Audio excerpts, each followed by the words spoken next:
அழகிய பூங்காடு என்ற கிராமத்தில் சுறுசுறுப்புடன் வலம் வந்த இளங்கோ என்ற சிறுவன் பெரிய ஆலமரத்தின் அடியில் தன் நண்பர்களுடன் பேசிக் கொண்டிருந்தான்.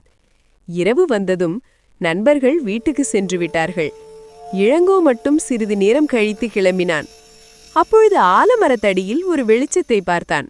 பயந்து போன இளங்கோ மெதுவாக அந்த வெளிச்சத்தின் அருகே சென்றான்.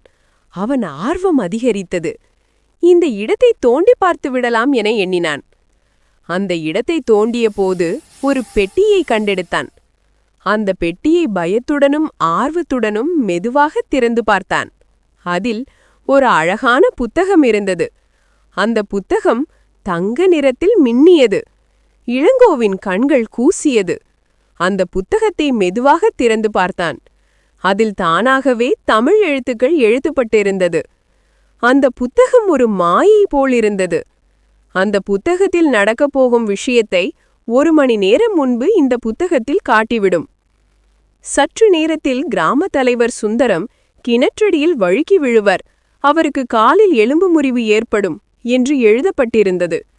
முதலில் இளங்கோ யோசித்தான். பின்பு இது உண்மையாக இருந்தால் என? இளங்கோ பதறிப்போய் ஓடினான்.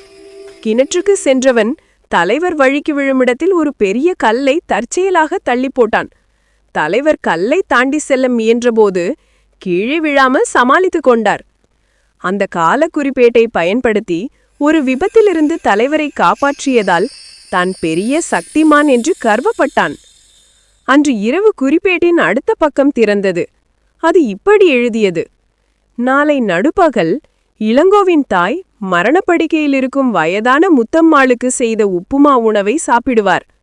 உப்பிற்கு பதிலாக விஷம் கலந்திருக்கும். இளங்கோவின் இதயம் நின்றுவிட்டது.